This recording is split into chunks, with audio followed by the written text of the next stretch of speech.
everyone, I'm Karuna and I welcome you all to my channel. Till now, you have been working on programs where you assign specific values to variables and execute your code. But this is not the case always. Most of the time, you would want your programs to accept values from the user during execution. This task can be very well achieved with the help of input function. Just like print, type and id functions, input is also an inbuilt function. Input function enables us to enter values during execution which gets stored in the variables defined in the program. Now let's have a look at the syntax of input function. Variable can be any valid name that follows the rules for identifiers which have been explained in my tutorial 3 based on variables. When this statement gets executed, the text written inside the brackets of input function gets displayed like a prompt which is asking the user to give a value. When the user enters a value, it is assigned to the variable given on the left. Now inside the double quotes, you can type any message which is to be shown to the user so that the user can enter a value accordingly. So now let's understand how to use input function with the help of various examples.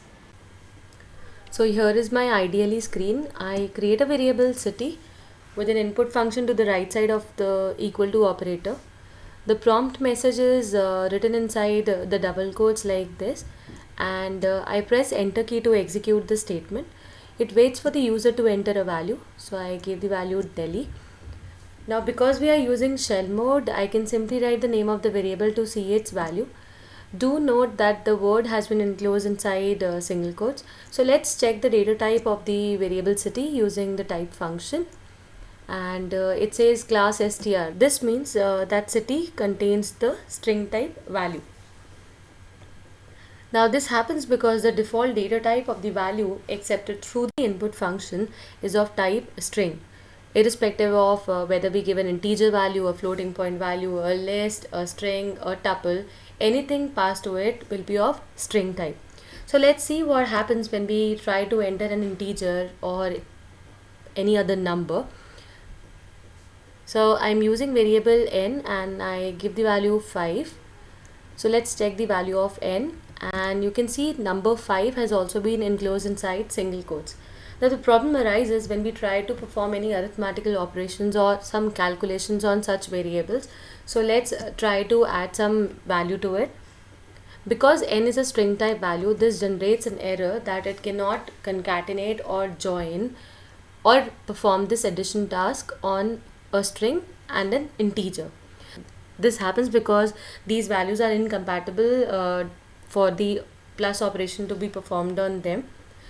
Now the solution to this kind of problem is type conversion, also known as explicit type conversion or typecasting, wherein we try to change the data type of one value to another. So let's see how this is done. I take a variable num and I use input function here, and I prompt the user to enter any number. So user gives the value 5, and when I display the value num, you can see it is of integer type displayed without single quotes. We can also see with the help of type function that the value stored in variable num is of integer type. Now we can easily perform an arithmetical operation on such variables. So you can see I try to add number 10 and it makes the value num 15. I take a variable discount and try to change the value accepted through input function into a float type value. So as I already told you that even if I try to input a floating point or a decimal number with the help of input function, then also the behavior of that value will be string. So because of the floating point value, I would like to change it into float number. So you can see that the value 55.8 was accepted. It was actually inside single quotes, or the behavior of this number was string, which was changed to a floating point data type and then linked with the variable discount. Now it's not a compulsion that you have to use int or float with input function only. You can also use it with some other variables wherein you want to change the value of one data type to another. So you can see I take a variable amount and I try to change the value of discount into an integer type, and we can check this value amount. It is only 55. So it can be clearly seen that this int function or float function can be used to change the value of one type to another, making 55.8 as an integer value into the variable amount.